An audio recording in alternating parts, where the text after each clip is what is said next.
Hello and welcome to the 9th episode of the Lost Media Chronicles, a show of which details various lost movies, music, video games, historical events, you name it. Now, I'm aware about how I ended my last video saying it was going to be music related, and I'm sure a lot of you are reading the title to this and wondering what happened. Well, here's the thing. This is a subject matter of which I was going to go over one way or another, since I have obsessive tendencies towards it. With the 14th anniversary, I figured it would be smarter to do it sooner rather than later, so that way it's not looming in the back of my mind as something I would have to do eventually. This is a subject matter which is beaten like a dead horse, and a lot of us are just sick and tired of hearing about it, since the media seems to harp all over it. But like it or not, it's still a big part of history, and there is still a lot of lost media connected to it. A lot of the footage is stuff that most people have already seen, and I will be detailing the attacks because a lot of my viewers are millennials of who may or may not have understood what happened on September 11th, 2001. Also, I'll be including some footage from some pieces of media of which used to be lost but now have been found, either recently or maybe even 10 years ago. It's still a perfect summer morning. September 11th, 2001 started off like any other late summer morning. The news was covering major sporting events, running its weather reports, and covering the various notable news stories of the day. But a sinister event was about to unfold that would completely take attention away from those other topics. United Airlines Flight 175 and 93, as well as American Airlines Flights 11 and 77, were all hijacked by 19 Islam extremists from Al-Qaeda, headed by Mohammed Atta. At 8:46 a.m., the unthinkable happened. American Airlines Flight 11 swooped over the New York City skyline and crashed into the North Tower of the World Trade Center. The footage you are seeing now is courtesy of a documentary made by French filmmaker siblings Jules and Gideon Naudet. They were making a basic documentary on New York City firefighters at the time of the attack, and amazingly caught one of the only 3 known images of Flight 11 hitting its targets. The brothers followed the first responding firefighting team into the World Trade Center towers, and were also the only known people to have gotten footage from inside the towers on that day. We have a breaking news story to tell you about. Apparently, a plane has just crashed into the World Trade Center here in New York City. News media responded within minutes of the crash, with local stations responding within a single minute and CNN responding within 2. Contrary to popular beliefs, only the news reports were stating that the crash was an accident. Firefighters were all aware that the crash was an attack of some sort. Air traffic controllers were also aware of what was going on since Flight 11 had hit its target, and they were scrambling to find out what to do with the other 3 hijacked flights. As news reports progressed, the horror unfolded. Some reporters were starting to theorize that what had happened was an attack. At 9:03, their fears were confirmed when multitudes of cameras caught the impact of United Flight 175 hitting the South Tower. The image has become synonymous with the events of the day. The footage of which you are currently watching is a video that was released publicly in 2011, nearly 10 years after 9/11. It was taken by a New York Police Department cameraman as the events unfolded. While the version on YouTube cuts out the collapse of the towers, there is a full version available on some news sites. To this day, it is the closest image that has ever been captured of the Twin Towers burning without using a zoom feature. Like many other recently released 9/11 materials, this was another attempt to quiet the conspiracy theorists. Americans were in panic as to what was going on. The now clear act of terrorism left many biting their nails, glued to their televisions, wondering where the 2 other planes were heading. Passengers on the other 2 doomed flights were able to make cell phone calls to their relatives. Much of this audio has surfaced over the years, but some of it has never been released publicly. At 9:37 a.m., American Airlines Flight 77 crashed into one of the walls of the Pentagon in Washington, D.C. What you are seeing here is security camera footage of the plane making its impact, left unreleased until several years after the attacks. As news spread of the plane making its crash in D.C., fears started to rise as it became apparent that the attack was not just targeted at New York. Tourist attractions and other landmarks were evacuated, fearing more lives lost. United Airlines Flight 93 was still heading for its target. To this day, we don't know where that flight was headed, but it's often theorized to have been headed towards the Capitol building in Washington, D.C. The passengers on board heard about the attacks on New York and Washington via the cell phone calls and decided to take action against the terrorists now in control of the plane. They attempted to take back control, but during the struggle, the terrorists crashed the plane into a field in Shanksville, Pennsylvania at 10:07 a.m. Despite many claims from lost media seekers and conspiracy theorists, no footage of this crash exists. Back in New York City, panic was building that the two towers were about to collapse. Firefighters and police were scrambling to get the two buildings evacuated. People trapped in the fire above were starting to jump out of their office windows in order to get a quick death, rather than burning alive. A lot of jumper footage and pictures survive, but for the sake of taste, you're not going to see any of them here. The images and footage we're currently showing are already graphic and violent enough. Within 2 hours of the flights hitting, both towers collapsed, shocking people all over the world. Even Osama bin Laden, the leader of Al-Qaeda, who had years of experience in construction, allegedly wasn't expecting the buildings to full-out collapse. The collapse caused so much damage to surrounding city blocks that several buildings were destroyed beyond repair. Within hours, World Trade Center 7 collapsed due to the massive fire the collapse from the other two buildings caused. Over the course of the next several days, rescue efforts were put to maximize the amount of survivors that could be pulled from the rubble. The site became known as Ground Zero. Unfortunately, only a handful of survivors could be found, with the last one being rescued 2 days afterwards. In total, not counting the people who died from the after effects of being a first responder, about 2,996 lives were lost in the planes, the towers, and the Pentagon. At the time, it was feared as many as 7,500 were lost. Thankfully, the numbers were lower, but the sheer loss of life is nothing to gloss over. Now, of course, this eventually led to the War on Terror, the war in Iraq, and the endless slew of conspiracy theories connected to the 9/11 terrorist attacks. Now, while I could go on and on about how much I disagree or agree with these conspiracy theorists, it wouldn't really be useful for this episode. However, it goes without saying that this lost media ends up serving as evidence, or lack thereof, for these conspiracy theorists. One of these things has to do with the theory that the planes were actually missiles, or planes that were designed to look like missiles. The Pentagon footage wasn't released until 2006, but since the frame rate is low, many theorists claim that the footage didn't provide enough proof that what hit the Pentagon was a plane. So, the United States government eventually released the security camera footage taken from the Hilton Hotel across the street from the Pentagon that was confiscated. However, rather than quiet conspiracy theorists, all it did was add more fuel to the fire, since the footage didn't capture the impact of the plane hitting the building, leading many to still believe it was a missile. Another piece of media that has never surfaced is the cockpit recording of United Airlines Flight 93, the only black box from the 4 flights that was recovered from any of the crash sites. It's been withheld from public release due to requests from victims' family members. However, there was a public hearing of it during a court case held in 2006. A few seconds of the alleged recordings have also leaked on YouTube, but other than that, it's never surfaced and probably won't for at least a few more years. This lost media has led to more conspiracy theorists thinking that no planes were used in the attacks. Further still are the alleged damaged cameras from the World Trade Center that may have captured some of the carnage inside the towers. Either the footage has been withheld from public release, or the cameras were too far damaged to retrieve anything. However, the existence of such pictures or footage has been heavily disputed.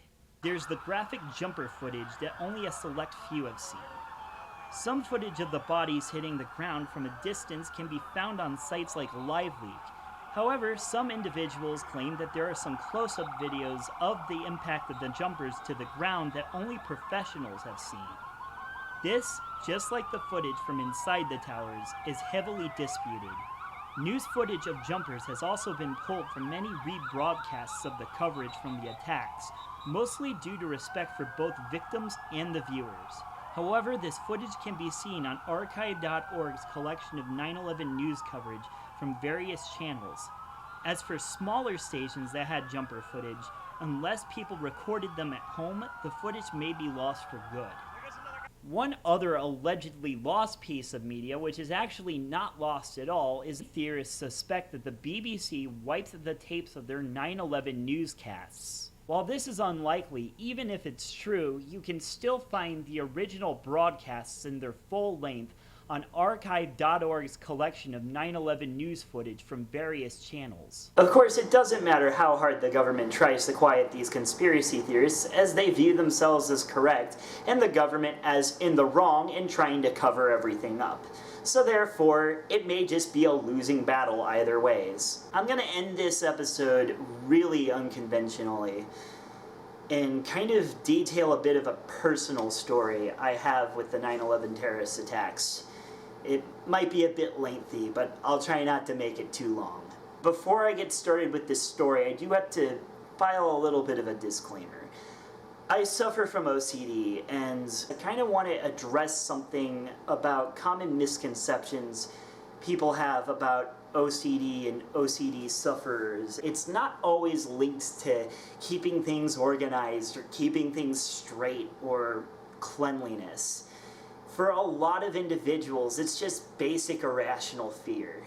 And we know that these fears are irrational, but our brain chooses to bring them up anyways. That's what causes the irrational ritualistic behavior, such as washing your hands or counting things, is because these irrational thoughts, our brain doesn't stop looping around in our heads. And we become desperate to rid ourselves of them, and these actions are our attempts at doing that. For me, 9/11 is a really big OCD trigger. It's popped in and out of my life at various circumstances. I guess it would be appropriate to do the cliched where I was when 9/11 happened, although it doesn't coincide with the first time my OCD ended up reacting badly to the events of 9/11. But here it goes.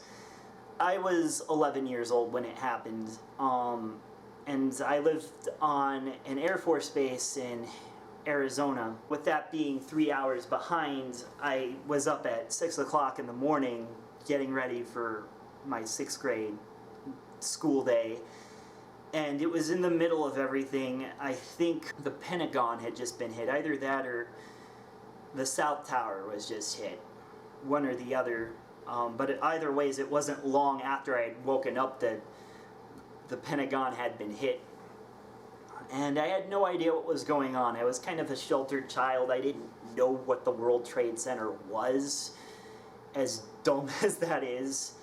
So I had to keep asking my stepmother what was going on, and even she barely was able to explain it, because the news broadcasts were very confused themselves. She also was spending a lot of the time trying to get a hold of all of my siblings, of whom were already at school. I had 3 step-siblings and 2 biological siblings.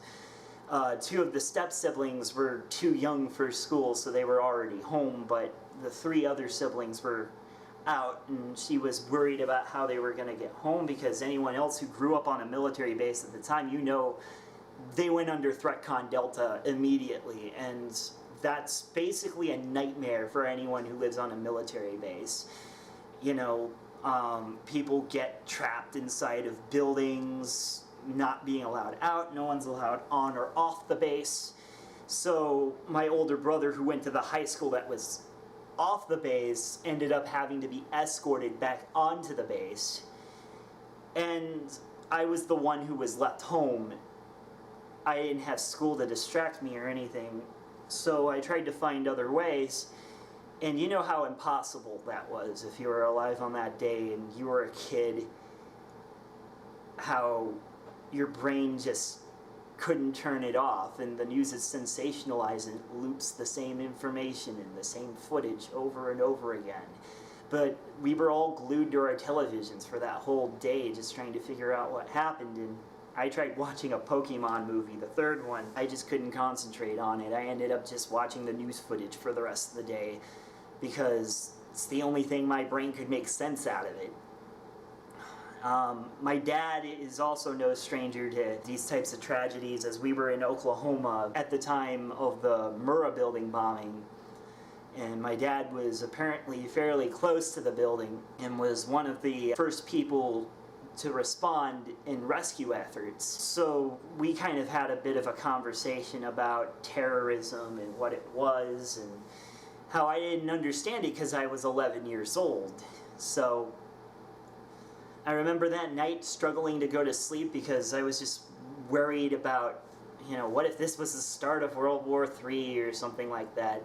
Of course, any rational adult wouldn't think that, but most kids were scared of that type of stuff. When I ended up hearing that they were pulling people out of the rubble, I misconstrued the information my older brother was giving me as, oh my God, everyone's alive, happy ending, and it was just my dumb, naive brain wanting to believe the best.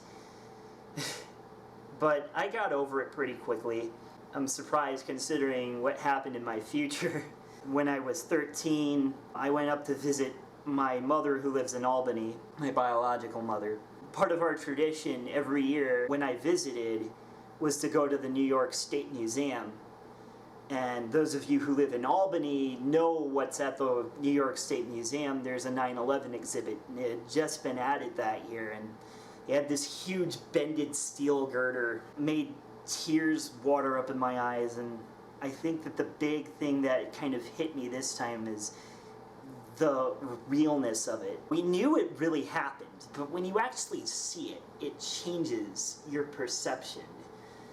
Whether seeing it as in going to an exhibit of some sort or watching that 9/11 documentary made by the French brothers, where it really sets in that this is 100% real, and it just makes it somehow worse. I started having fears that I was a terrorist, that I wanted to crash planes into buildings. Not that I actually wanted to, that's what OCD does. And keep in mind that when I was 13, I was still 4 years away from being diagnosed. So I wouldn't be able to sleep and I would have these late night panic attacks, not knowing what to do. And talking to my mother and my father over the phone, who wasn't even there for me when I was going through this, and they kept doing the one thing you don't do to an OCD sufferer, reassure them. They kept saying, you're not going to become a terrorist. And of course it just makes sense. You can't really hate people for wanting to reassure you, because that's usually what a sane person does, is try to reassure you you're not going to become that thing.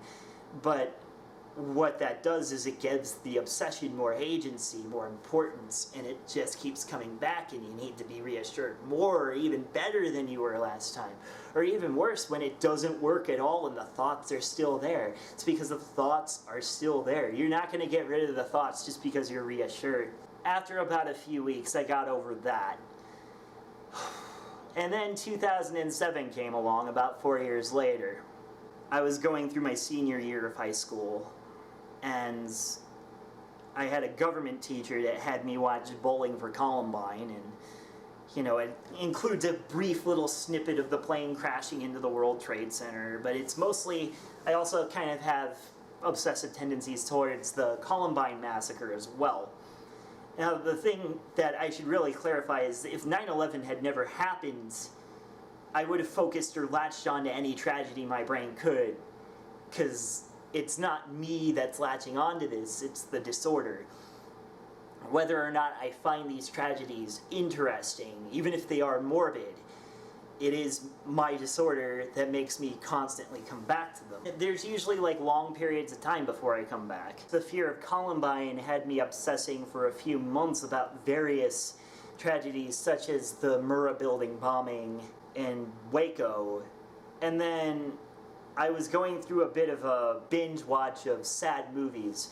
So I made a post on the Zen Hex asking, what are some of the saddest movies you've ever seen? And I was recommended to watch United 93 and World Trade Center. I am aware that United 93 is a very well-made movie, and I do recommend watching it if you can stomach it, but it is not one of those movies you can come back and watch again. And for good reason, because it's made with the intent to keep you uncomfortable, because that's what 9/11 does to people. So I watched it and I sobbed my eyes out all the way through it. I couldn't stomach watching World Trade Center. I still haven't seen it. I've mostly heard it's really emotional and schlocky. I became absolutely horrified by my thoughts at this point, and I was so desperate to get rid of them that I took my dad's DVD copy of both United 93 and World Trade Center and threw them into a nearby dumpster because the housing development I lived in at the time had a dumpster for the construction workers. It didn't take my dad very long to find out that those DVDs were missing. He made me jump in to the dumpster, which is humiliating to do, especially out in broad daylight, and get the DVDs out. Once that was done, I begged him to hide them, and my older brother suffers from OCD too, and my dad had suspicions and said he wasn't going to do that, and that I would just have to cope with it. After my emotional breakdown in '03 and what I'd been going through over the last 4 months, he said, "You need to see a therapist. You are my son. I love you. You're about to become an adult. You need to know what's wrong with you because there is something not right going on." And my therapist diagnosed me with OCD in 2007, and we started treatment, and I recovered again because these obsessive tendencies, they just kind of come and go. Your brain finds new things to obsess about, and you find different ways to cope with it. I ended up going through about 3 more years, graduated high school, started college, started my music degree, and 2010 happens. I'm very bored with my life because I'm not doing very much. I don't have much of a social life. I just kind of go to college, go to work, go home. I didn't interact with a whole lot of friends. I didn't get out a whole lot. And I spent a lot of time on the internet. Way too much time on the internet. I started looking into morbid situations again, and I came across a lot of the graphic jumper footage I mentioned, and I very stupidly watched it. And as my therapist says, you know, you pet the rattlesnake, it will bite. And it's up to you what you're gonna do once you're bitten. I just kind of freaked out, and I kept watching hours and hours worth of footage, news reports which are sensationalized and designed to make you even more scared.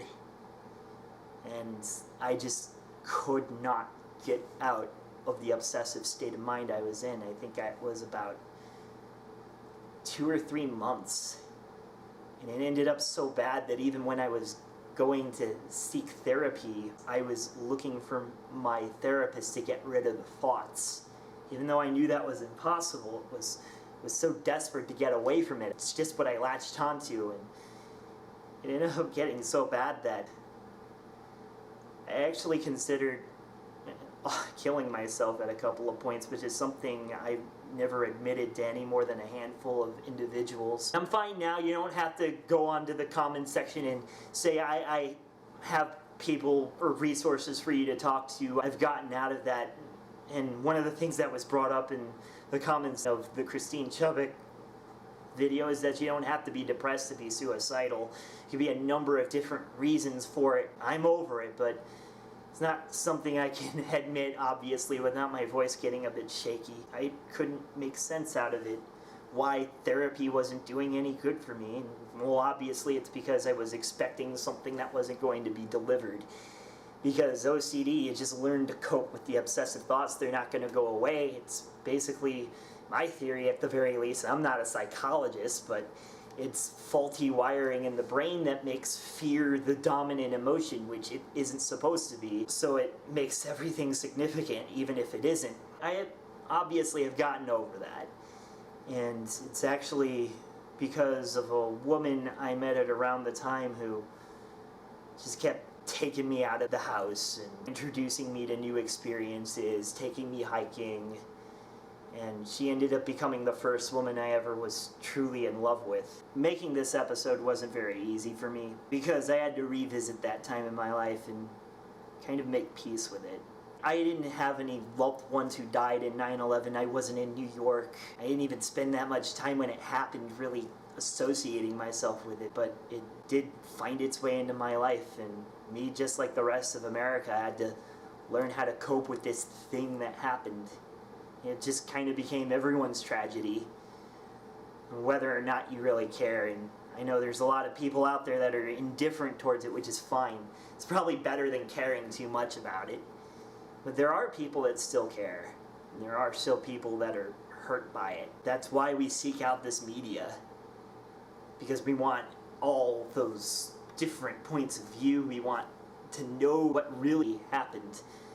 But we have to live with that uncertainty of not knowing. Maybe it was the government's fault. I'm pretty sure it wasn't, but there's that tiny little shred. The best we can do is just cope. Rebuild, grow, become stronger. And that's what we learned from some of this lost media. Next time, I promise it'll be a lot cheerier. It's gonna be connected to the next episode of 2 Beats Plus. See you later, guys.